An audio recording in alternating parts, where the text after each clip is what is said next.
Urea అనగానే గుర్తొచ్చేది కేసీఆర్ గారి డైలాగు.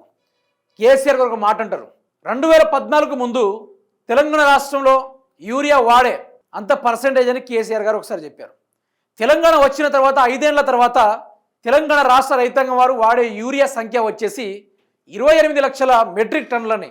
అది మాట చెప్పుకోవడానికి కానీ గుర్తు చేసుకోవడానికి నాకు ఒక సినిమా లెక్కన అనిపిస్తుంది. సినిమా డైలాగ్, ఒక శిలా సినిమా, ఒక బాహుబలి సినిమాలో ఏదో డైలాగ్ కొడతారో ఆ విధంగా డైలాగ్ అనిపిస్తుంది నాకు యాజ్ ఇట్ ఈస్గా. అయితే ఈ యూరియా కోసం కేసీఆర్ గారు కేంద్రంతో తాను వెళ్లకుండా ఏనాడు కూడా నేను యూరియా ఇవ్వలేను, నా వల్ల కాదు, అది ఇది, పక్క దేశంలో యుద్ధం జరిగింది, పక్కింట్లో దొంగలు పడ్డరు అనేది ఎక్కడ కేసీఆర్ గారు మాట్లాడలే.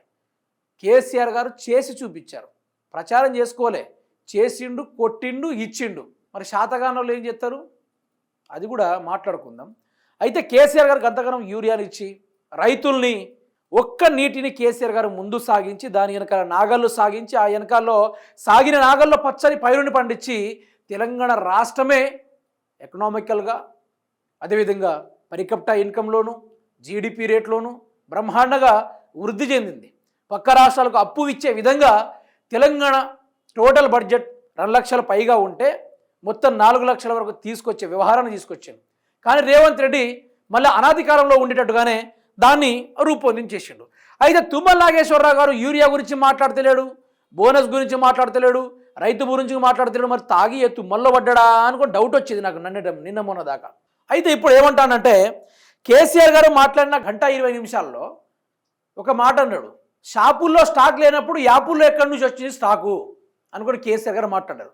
ఇప్పుడు ఆ యాప్లోనట యూరియా ఎక్కడ స్టాక్ ఉందో అక్కడ పోయి రైతు తెచ్చుకోవాలట.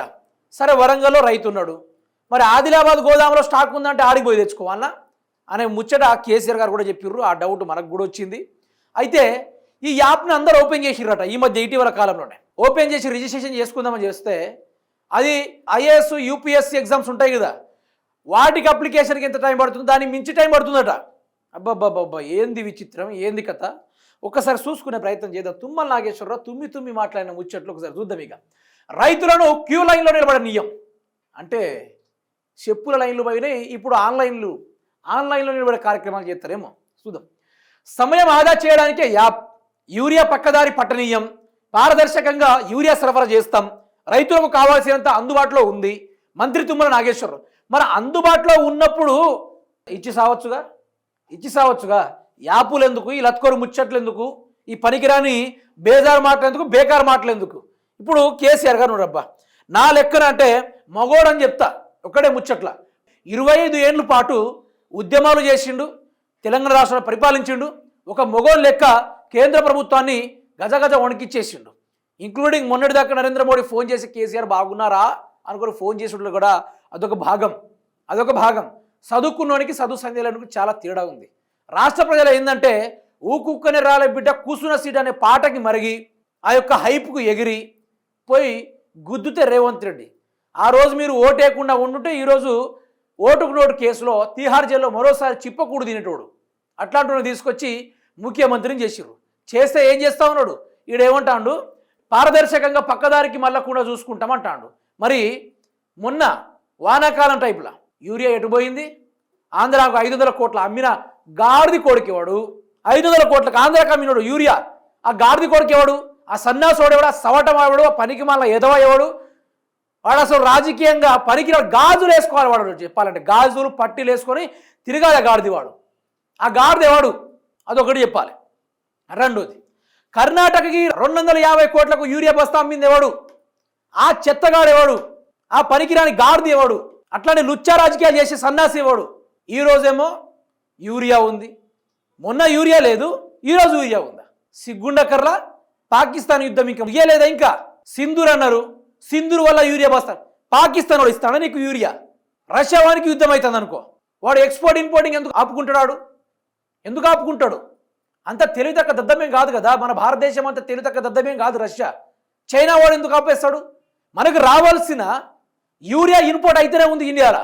మన రాష్ట్రానికి కేసీఆర్ గారు అక్షరాలు చెప్పిండ్రు ఎంతని, 28 లక్షల మెట్రిక్ టన్నులు అంటే దగ్గర 30 లక్షల మెట్రిక్ టన్నులు తెలంగాణ రాష్ట్రంలో ప్రతి షాపులలో, గ్రోమర్లో, ప్రతి దాంట్లో కూడా యూరియా దిగింది. ఎండాకాలంలో సేటు బస్తాలు పంపి అంటే ఆటోలో గిర్రుమని పొలాల కాడ వేసిపోయేది ఆటోడు. అట్లా ఉండే స్టాకు. ఈరోజు ఎందుకు లేదు? యూరియా స్టాక్ ఉంది, సరిపడా ఉంది అన్నప్పుడు ఇచ్చి సావండి దెబ్బలేక. నానో యూరియట, తొక్కలో యూరియానట. ఆడ రైతు బతుకే చక్కగా లేదంటే అందులో నుంచి మళ్ళీ లింకులు, తొక్కలో లింకులు పెడుతున్నారు. బిడ్డ ఈసారి ఎన్నికలు పెట్టండి, ఒక్కొక్కరికి పుంగి పుంగి వలగాలి. ఒక్కొక్కరికి చెప్తున్నా కదా, మీరు యూరియా లింకులు ఏవైతే పెడుతున్నారో ఆనాడు పెడతాం ఓట్ల లింకులు. బిడ్డ ఎవరైనా ఓట్లు అడగడానికి వస్తే పోయి ఆన్లైన్లో అప్లై చేసుకోండి, లేకుంటే ఫాములు ఫిలప్లు చేసుకోరండి, ఇష్టమైతే గుద్దుతాం, లేకుంటే వంగబెట్టి తన్నుతామనే డైలాగులు వచ్చేంత వరకు తన్ని తరుగుతాం, మిమ్మల్ని తన్ని తరుగుతాం. ఏం లాభం అయ్యా మీతోటి? రాష్ట్రానికి ఏమైనా ఒరిగిందా? మీరేమైనా చేసిర్రా? 2 ఏళ్ళు అయ్యింది. యాపు తీసుకొచ్చిర్రా రైతుల కోసం? యాపులు సిగ్గుశరం ఉండక్కర్లా. మాటలన్నారు కదా, పొడుగు పొడుగు మాటలు. 15,000 ఇస్తాం, పీకి కట్టలు కడతాం, లేకపోతే మొత్తం ఈ మంచి మంచి మాటలు వస్తాయి మిత్రులారా. ఇక ఏం చెప్పాలి వీళ్ళకి? కానీ ఇంత అద్మానపు, ఇంత దరిద్రులు ఉన్నారంటే ఆగం చేస్తున్నారు అబ్బాయి వీళ్ళు రాష్ట్రాన్ని. సర్వం ఉంచుతుర్రు వీళ్ళు. ఈరోజు రైతు నారుమళ్ళ కాడ పోయి అడగండి, యూరియా ఏ విధంగా ఉంది, యూరియా కష్టాలు ఏ విధంగా ఉంది, రైతు బంధు ఉన్నప్పుడు ఏ విధంగా ఉండే, కేసీఆర్ ఉన్నప్పుడు ఏ విధంగా ఉండే, ఒకరి కింద చేయి చాచకపోయేది. రైతు ప్రతి సావుకారి షాపు ముందు కాళ్ళ మీద మోకరిల్లేటోడట రైతు. అయ్యా మీ బాంచను ఒక 10,000 ఇవ్వండి, ఒక 20,000 ఇవ్వండి. భూములు అమ్ముకోని కూడా ఉన్నారు చరిత్ర చూసుకుంటే, 2014 ముందు చూసుకుంటే. వీళ్ళకేం తెలుసు? పందులు లెక్క బలుస్తున్నారు ఒక్కొక్కళ్ళు. ఈ కాంగ్రెస్ ప్రభుత్వంలో పందుల కన్నా హీనంగా తింటా ఉన్నారు. ఈరోజు రాష్ట్రంలో 2.5 లక్షల కోట్ల రూపాయలు అప్పయింది. ఏం చేసిర్రు వీళ్ళంతా? ఏ బొక్కలు దుర్చిలు వీళ్ళంతా? రేవంత్ రెడ్డి హెచ్సి ల్యాండ్ కింద 10,000 కోట్లు ఐసిఐసిఐ బ్యాంక్కి తాకట్టు పెట్టి 10,000 కోట్ల రూపాయలు తీసుకొచ్చిండు. ఏ బొక్కలు దాచిండు తెలుసా మీకు? దావోస్లో పోయి దాచొచ్చిండు, స్విస్ బ్యాంకులో పోయి దాచొచ్చిండు. తర్వాత హైడ్రా ల్యాండ్స్ మీద వాటిని అన్ని రియలైజ్ చేసి అమ్మిండు. దాని మీద దగ్గర 5,000 కోట్ల రూపాయలు అవి దొబ్బి తిన్నాడు. అందాల పోట్లు 200 కోట్లు దొబ్బి తిన్నాడు. ఆ తర్వాత వీళ్ళు చెప్తున్నా కదా, మొన్నటి ఏదో ఫ్యూచర్ సిటీ అట. బొంగు ఉన్నదానికే ఫ్యూచర్ లేదు, కానీ లేని దాని గురించి వీళ్ళు ఫ్యూచర్ కోసం తాటలు పడతా ఉన్నారు. దానికోసం 500 కోట్ల రూపాయలు. ఒరే ఒరే ఒరే ఒరే, ఏ పైసలు అనుకున్నారా, నీళ్ళు అనుకున్నారా? ఏందది? సందు దొరికితే సర్దుకునుడే, సందు దొరకడే చాలు. మళ్ళీ ఇప్పుడు మొన్నటికి మొన్న ఇండస్ట్రియల్ ల్యాండ్స్ మొత్తం 9,300 ఎకరాలని ఎవడైనా అమ్ముకుంటాడా? ఒకసారి ఎవడైనా అమ్ముకుంటాడా? అది ప్రభుత్వ ఆస్తులు సరిపోనప్పుడు, తెలంగాణ బడ్జెట్ రానప్పుడు, నిధులు ఏర్పడినప్పుడు, ప్రజలకు కష్టాల్లో ఉన్నప్పుడు భూములు అమ్ముతారు ఎవడైనా. వీళ్ళ కడుపులు నింపుకోవడానికి, వీళ్ళ జేబులు నింపుకోవడానికి, వీళ్ళ అకౌంట్లు ఫుల్ చేసుకోవడానికి భూములు అమ్మే ప్రయత్నాలు. నేను ఒకటే చెప్తున్నా, మీ లత్కోర్ వ్యవహారాలు నడవాయి. మీ పంచాయతీలుగా బంద్ పెట్టండి. ఆడ పులొచ్చింది, మీకు సరైన మిన్నెడొచ్చిండు, ఇక మీకు మామూలుగా ఉండదు, కథ వేరుంటుంది. మీరు ఇన్ని రోజులు చేసిన డ్రామాలు, మొన్నటిదాకా ఈ తుమ్మల నాగేశ్వరరావు అవుపడ్డాడు ఎక్కడైనా? మీకు మొన్నటిదాకా ఎక్కడైనా ఏ సందర్భాలైనా అవుపడ్డా? రైతులు యూరియాలు ఒక జుట్లు పట్టుకొని కొట్టుకున్నాడు, మొగోలు కొట్టుకున్నాడు, లైన్లో నిలబడు, ఈ షావుకారు షాపుతోటి యుద్ధం చేసుడు, పోలీసులు 3rd డిగ్రీ అప్లై చేసుడు. అబ్బాబ్బా గిన్నె ఎప్పుడైనా మాట్లాడినా తుమ్మల? ఆనాడు మాట్లాడలేదు, కానీ ఈరోజు కేసీఆర్ వచ్చి యూరియా మీద మాట్లాడగానే పెద్ద మాట్లాడుకుంటూ వచ్చిండు. ఇక ప్రజల కష్టాలు తెలిసినట్టుగా చూస్తుర్రు, ప్రజలంతా చూస్తుర్రు. మిమ్మల్ని ఏం చేస్తారో ఆడదాకా చేసేంతవరకు ప్రజలు చూస్తూనే ఉన్నారు. మీ కథను ఎక్కడికక్కడ ఎండగట్టడానికి కూడా ప్రజలు చూస్తూనే ఉన్నారు. అదేవిధంగా ఇక్కడ మన రాష్ట్ర మంత్రివర్యులు సీతక్క గారు, ఇక వాళ్ళ నియోజకవర్గం అభివృద్ధి అయింది, కానీ ఈవిడ మాటలు ఒక 2 ముచ్చట్లేండి. ఇక అదానీ అంబానీ కోసమే ఉపాధి హామీ రద్దు, నరేగాను కేంద్రం నీరు గుర్తొస్తుంది, కార్పొరేట్లకు కూలీలను సప్లై చేసేందుకే చట్టాన్ని కాపాడే బాధ్యత అందరం తీసుకోవాలి, గ్రామాల్లో తీర్మానం చేసి ఢిల్లీకి పంపిస్తాం, 27, 28 తేదీల్లో ర్యాలీ నిర్వహిస్తాం, కేంద్రంపై మంత్రి సీతక్క ఆగ్రహం. నేను ఒక్కడి సీతక్క ఇన్ని మాటలకు నేను చెప్పదలుచుకోలేను, కానీ సీతక్కను ఎక్కడ నిలబడ్డా కూడా నేను చెప్తున్నా కదా, నేను శబదం వేసి చెప్తున్నా, అది ములుగు నియోజకవర్గం కావచ్చు, లేకుంటే ఆసిఫాబాద్లో రాబోయే రోజులు అక్కడి నుంచి నిలబడ్డ కావచ్చు, ఓడగొట్టే బాధ్యత నాది, అక్కడ ప్రజల్ని చైతన్యవంతం చేసే బాధ్యత నాది.